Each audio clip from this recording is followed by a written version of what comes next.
Hi అండి అందరికీ. ఈ మధ్యలో చాలా ట్రెండింగ్‌లోనైతుందండి ఈ నెక్ వచ్చేసి అయితే. ఏంటంటే ఇది బ్యాకు హుక్స్‌లు పెట్టేసి వెనకాల పాట్ నెక్కే అనమాట. ముందు ప్రిన్స్ కటు, వెనకాల పాట్ నెక్కు. కాకపోతే ఏందంటే అందులో వచ్చేసి కట్ వర్క్ ఇచ్చి పైపింగ్ అయితే ఇయ్యమన్నారనమాట. ఆ బ్లౌజ్ అయితే ఈరోజు స్టిచ్చింగ్ వీడియోనైతే చూపిస్తున్నాను. చూసారు కదండీ బ్లౌజ్ హైట్ వచ్చేసి 14 అయితుంది. అయితే ఏంటంటే మీ దగ్గర ఉన్న బ్లౌజ్ మెజర్‌మెంట్ తోటైతే మీరు ఎలాగైనా నేను ఓన్లీ డిజైనే చూపిస్తున్నాను కాబట్టి బాడీ కొలతలైతే ఏమీ చెప్పట్లేదు. షోల్డర్ వచ్చేసి మొత్తానికి 7 అయితుందనమాట. 7 ఉంది షోల్డరు. అయితే ఇది బ్యాక్ హుక్స్‌లు కాబట్టి మనం ఖర్చు కోసం ఆల్రెడీ ఒక ½ ఇంచ్ అయితే ఎక్స్ట్రా మార్కింగ్ వదిలేసి దాని తర్వాత మార్కింగ్ అయితే నేనైతే వేసుకున్నాను. అయితే షోల్డర్ వచ్చేసి 7 ఇంచులు ఉంది కదా! సేమ్ చంక డౌన్ కూడా 7 ఇంచులే పెట్టుకోవాలి. షోల్డర్ ఎప్పుడైతే ఎంత ఉందో చంక డౌన్ కూడా అంతే పెట్టుకుంటే మనకు బ్లౌజ్ అనేది కరెక్ట్ ఫిట్టింగ్ అయితే ఉంటుందన్నమాట. ఇక్కడ వచ్చేసి నేను నెక్ హైట్ అంటే కిందికి గల్లా దగ్గర వచ్చేసి నేను 3 ఇంచులు అయితే పెట్టేసుకున్నాను. నెక్ డౌన్ వచ్చేసి అదేవిధంగా నెక్ వెడల్పు వచ్చేసి 3 ఇంచులు 3.5 ఇంచులు అయితే తీసుకున్నాను అనమాట.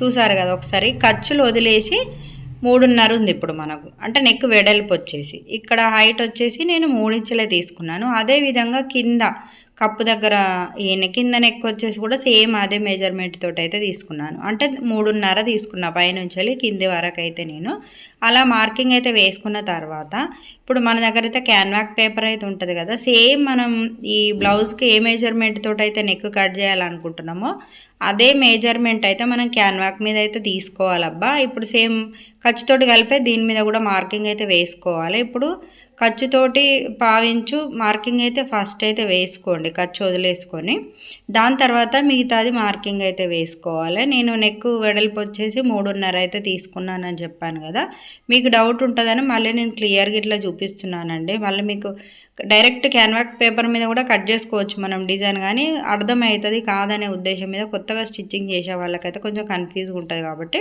నేను ఇలా మార్కింగ్ అయితే చూపిస్తున్నాను. మీకైతే వచ్చేసి నెక్ డీప్ వచ్చేసి అయితే ఇట్లా 10 ఇంచులు అయితే హైట్ ఖర్చుతో కలిపి మార్కింగ్ అయితే వేసుకున్నాను.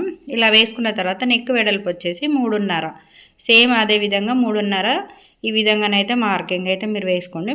అయితే ఏంటంటే ఎక్స్ట్రా మనకు మళ్ళీ మర్చిపోతాం కాబట్టి ముందే మనం అయితే ఖర్చు కోసం ½ ఇంచ్ అయితే మార్కింగ్ అయితే ఇలా తీసేసేయండి. దాని తర్వాత వచ్చేసి మనకు 3.5 అయితే మార్కింగ్ ఉండాలి. షోల్డర్ దగ్గర అదేవిధంగా ఖర్చు మార్కింగ్ ½ ఇంచ్ అనమాట.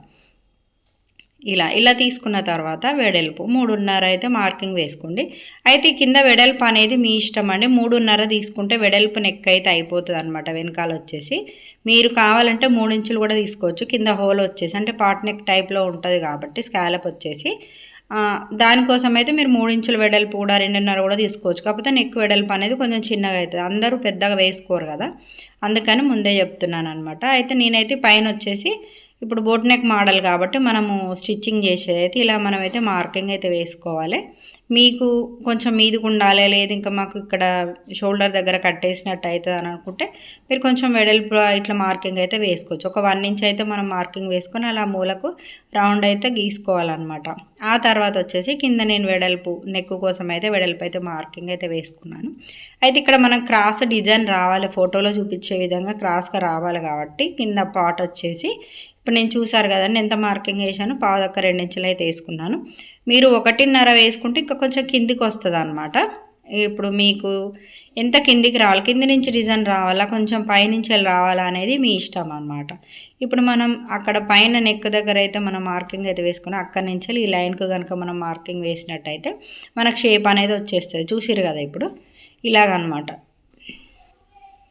ఇప్పుడు మనం ఇప్పుడు స్కాలప్ కోసం అంటే ఇప్పుడు మనం కట్ వర్క్ కోసం అయితే ఒకటి మెజర్మెంట్ తోటి ఏదైనా ఒకటి మనం ఇట్లా ఏదైనా చిన్న డబ్బా లేదంటే ఏదైనా రౌండ్ బాక్స్ మీకు ఎంత డిజైన్ కట్ వర్క్ అనేది ఎంత వెడల్పు చిన్నగా రావాలన్నా పెద్దగా రావాలనేది మీ ఇష్టము. ఇదైతే నేను తీసుకున్న మార్కింగ్ అయితే 1.5 వెడల్పుతోటి అయితే ఉందన్నమాట. ఈ కట్ వర్క్ వచ్చేసి నేను ఫాల్ తీసుకున్నప్పుడు అందులో క్లాత్ వస్తుంది కదా స్టిఫ్ క్లాత్, దాన్నే నేను కటింగ్ అయితే చేసుకున్నాను అనమాట. ఇలానైతే నేను మార్కింగ్ వేసుకున్నాను. ఇలా మార్కింగ్ వేసినప్పుడు నేనైతే ఈ మిడిల్ నెక్ నుంచి అయితే మార్కింగ్ అయితే వేసుకున్నాను. చూసారు కదండి మిడిల్ అన్నాడు అంటే బాగా పెద్దగా ఉండదు, ఈ కట్ వర్క్ వచ్చేసి చిన్నగా ఉండదు. 1.5 ఇంచ్ తోటి మనం వెడల్పు కట్ వర్క్ అయితే తీసుకుంటే బాగా ఫినిషింగ్ అనేది కూడా బాగుంటుంది. ఇప్పుడు అదేవిధంగా మనం మార్కింగ్ వేసుకున్న దాని పక్క పంట ఇది వచ్చేసి స్కాలప్ ఖర్చు అనమాట. ఎందుకంటే మనకు అటు ఇటు జరగకుండా ఉండడానికి ఒక 1 ఇంచ్ అయితే ఇలా మార్కింగ్ అయితే వేసుకుంటున్నాను. మీరు ఎక్కువ పెట్టుకుంటే కొంచెం బాగా స్టిఫ్‌గా ఎక్కువ ఉంటుంది. కానీ ఇది మినిమమ్ నెక్‌లకు ఇది సరిపోతది. అంతకంటే ఎక్కువ పెట్టుకున్నా కూడా అంత లుక్ అయితే ఉండదు. అయితే ఏందంటే మీరు ఇలా పెట్టి కుట్టుకోవాలనుకున్నప్పుడు మాత్రం ఎక్స్ట్రా లైనింగ్ అయితే ఉంచుకోండి. క్లాత్ దొడ్డుగుంటే పర్లేదు. మనం తీసుకునే మెయిన్ క్లాత్ అంటే మనం లోపల ఈ క్యాన్వాకి వేసినా కూడా మనకు కనిపిస్తలేదు అని అనిపించినప్పుడు ఈ ఉన్న లైనింగ్ మెయిన్ క్లాత్ సరిపోతుంది. కానీ ఒకవేళ మెయిన్ క్లాత్ కనుక పల్చగా ఉన్నట్టయితే ఖచ్చితంగా దీనికి సపరేట్ లైనింగ్ అయితే తీసుకోవాలన్నమాట. ఎక్స్ట్రానైతే తీసుకోవాలి. అప్పుడైతే మనకు మెయిన్ క్లాత్ నుంచి అయితే బయటకైతే ఈ క్యాన్వాక్ పేపర్ అనేది కనబడదన్నమాట. గుర్తుంచుకోండి. ఇలా మనమైతే ఒక 1 ఇంచ్ అయితే మార్కింగ్ అయితే వేసుకున్నాం కదా. ఈ 1 ఇంచ్ మార్కింగ్ అనేది ఇలా కటింగ్ అయితే చేసుకోవాలి.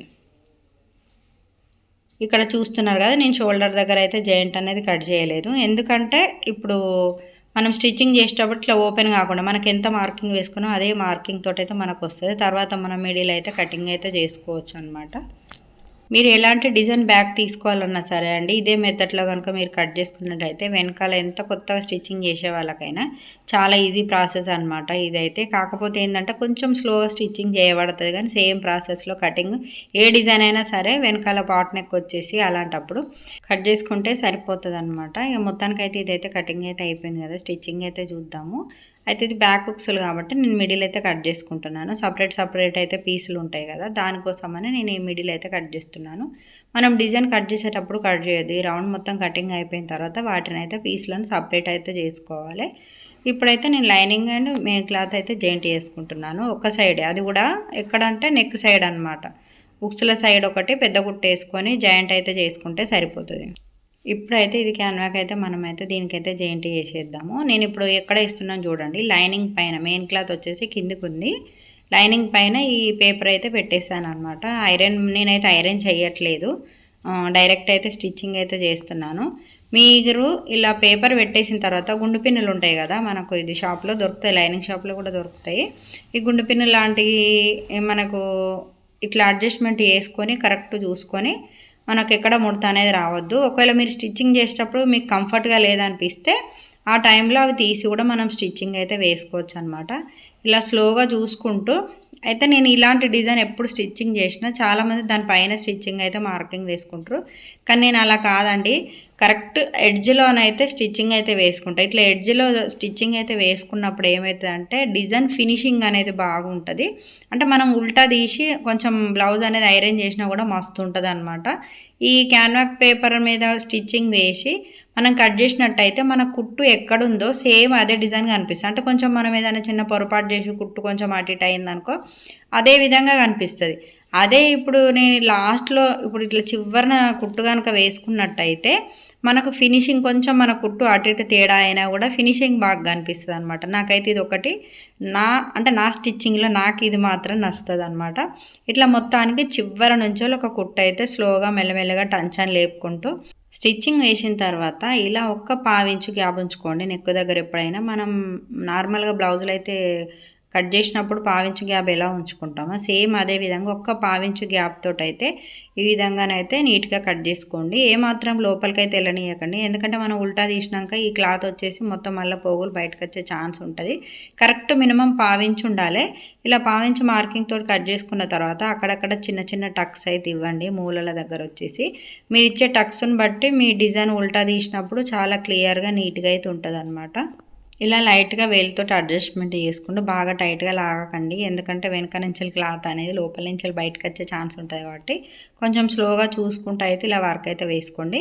ఇలా బాగా లాస్ట్ మూలు ఉన్న దగ్గర వచ్చేసి మీ దగ్గర ఏదైనా షార్ప్గా చిన్న స్క్రూ డ్రైవర్ లాంటిది ఏదైనా ఉన్నా, లేదంటే మనం స్టిచ్చింగ్ చేసే సూది ఉంటుంది కదా, మిషన్ సూది వచ్చేసి దాన్ని ఉల్టా పెట్టేసి కొంచెం ప్రెస్ చేసినట్టయితే మూలల కాడ నీట్గానైతే వస్తుంది అనమాట.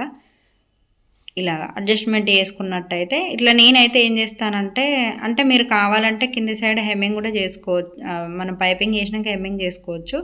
నేనైతే ఇలా ఆదిమిన కుట్టు ఉంటుంది కాబట్టి ఇప్పుడు మన క్లాత్ అనేది అటు ఇటు జరగద్దు, ఆ విధంగానైతే ఇలా కుట్టు అయితే నేనైతే వేసుకుంటున్నాను. ఫినిషింగ్ అయితే చాలా బాగుంది అబ్బా. ఇలా స్టిచ్చింగ్ అయితే వేసుకున్న తర్వాత మీకైతే పైపింగ్ స్టిచ్ చేయడం అయితే తెలుసు కదా, ఒక సైడ్ వచ్చేసి థ్రెడ్ వేసి కుట్టాను, ఒక సైడ్ అయితే ఫోల్డింగ్ అయితే చేసుకున్నాను. అయితే ఇది చాలామందికి కట్ వర్క్కు పైపింగ్ అనేది స్టిచ్చింగ్ చేయడం రావట్లేదు. అయితే ఇందులో ఒక మిస్టేక్ అయితే నేను చేశాను. అంటే మీకు క్లియర్‌గా అర్థం కావాలంటే అసలు నేను ఫోల్డింగ్ ఎలా చేస్తున్నాననేది కెమెరా అనేది నేను ఇటు సైడ్ పెట్టేసుకునేది ఉండే. అసలు నాకు తర్వాత అంటే నేను వీడియో ఎడిటింగ్ చేస్తుంటే నాకైతే ఈ విషయం అయితే అర్థమైందండి. మళ్ళీ నెక్స్ట్ వీడియోలో ఖచ్చితంగా మీకు జూమ్‌లో పెట్టి కెమెరా అయితే నేనైతే ఈ వీడియోని అయితే ఖచ్చితంగా అప్లోడ్ చేస్తాను. ఇలా మెల్లిమెల్లిగా మనం లాస్ట్ చివరి నుంచేలైతే స్టిచ్చింగ్ వేసుకుంటే ఈ మూలలు వస్తాయి కదా, మూలలు వచ్చిన దగ్గర వచ్చేసి మనం రిబ్బన్ ఫోల్డింగ్ ఎలా చేస్తాం, లైట్గా ఒక మడతలాగా పెడతాం చూడండి. ఆ ఫోల్డింగ్లో సేమ్ ఎట్లా కుడతామో అదే విధంగా ఈ మూలల దగ్గర వచ్చేసి అట్లనే ఫోల్డింగ్ చేసి అయితే కుట్టేయాలి. కొంచెం టైం తీసుకుంటుంది ఇక్కడ ఫోల్డింగ్, ఎందుకంటే మనకు కరెక్ట్ ఇప్పుడు కట్ వర్క్ ఎలా వచ్చిందో సేమ్ దాని దగ్గర నుంచి మళ్ళీ ఎక్కడ తక్కువ మళ్ళీ క్లాత్ అనేది మన పైపింగ్ క్లాత్ అనేది ఎక్కువ బయటికి రావద్దు అనమాట. కరెక్ట్ ఉండాలి కాబట్టి, అంటే ఓన్లీ మనకు పైపింగే కనిపించాలి కాబట్టి కొంచెం అడ్జస్ట్మెంట్ చేసుకుంటూ అయితే స్టిచ్చింగ్ చేయబడుతుంది. అప్పుడు కొంచెం టైం అయితే తీసుకుంటుంది. నాకైతే కొంచెం అంటే నేను ఆల్రెడీ ఒకటి కుట్టిన బ్లౌజ్, అంటే మనం ప్రాక్టీస్ అయితే వేరే దాని మీద ముందు చేసుకోండి. మీరైతే కొత్తగా స్టిచ్చింగ్ చేసేటోళ్ళు ఈ కట్ వర్క్ డిజైన్ అనేసి ఒక స్టేట్ పేపర్ తీసుకొని దానిపైన కట్ చేసుకొని దాని పక్కన ఇట్లా పైపింగ్ వేయడం అయితే ట్రై చేయండి. ఆ తర్వాతనే బ్లౌజ్ మీద ట్రై చేయండి. ఇలా స్టిచ్చింగ్ అయితే వేసుకున్న తర్వాత ఫినిషింగ్ అనేది బాగుందండి, మంచి లుక్ అయితే వచ్చింది. అయితే నాకు కుట్టిన తర్వాత ఏమనిపించింది అంటే ఫస్ట్ ఈ ఎక్స్ట్రా మనం అదిమిన కుట్టు వేసుకున్నాం కదా, అంటే ఇట్లా క్లాత్ జరగకుండా ఆ కుట్టు వేసుకోకుండా ఉంటేనే బాగుంటుంది. ఎందుకంటే ఇట్లా ఇప్పుడు మనం ఇది పైపింగ్ అయితే స్టిచ్చింగ్ వేసాం కదా, ఫోల్డింగ్ అనేది మీకు కనిపిస్తుంది కదా నేను ఎట్లా ఫోల్డింగ్ చేసిన అనేది. ఇట్లా కుట్టిన తర్వాత ఏమవుతుందంటే మళ్ళీ మనం సైడ్ కుట్టేసుకోవడానికి ఉండదు అన్నట్టు. ఇప్పుడు రెడ్ కుట్టు మీద కుట్టేస్తే చాలా గలీజ్గా కనిపిస్తుంది కదా బ్లౌజ్ అయితే వచ్చేసి, హెమ్మింగ్ చేసుకున్నా కూడా బాగుంటుంది అనమాట. అందుకనే మీరైతే అదిమిన కుట్టు వేసుకోకుండానే ట్రై చేయండి. నాకైతే అనిపించి చెప్తున్నాను. ఇట్లా అనమాట. మొత్తానికైతే పైపింగ్ చూడండి మీరు. ఫస్ట్ పైపింగ్ అనేది ఎంత నీట్గా కట్ వర్క్ పక్క నుంచేలా వచ్చింది, చాలా బాగుందండి. వీడియో నచ్చితే ఖచ్చితంగా లైక్ చేయండి, సబ్స్క్రైబ్ చేసుకోండి. మీకు తెలిసిన అమ్మాయిలు ఎవరైనా కొత్తగా టైలరింగ్ నేర్చుకున్న వాళ్ళు, నేర్చుకోబోయే వాళ్ళకు కూడా ఈ వీడియోని అయితే షేర్ చేయండి అబ్బా. ఓకేనా ఫ్రెండ్స్, మరి బాయ్.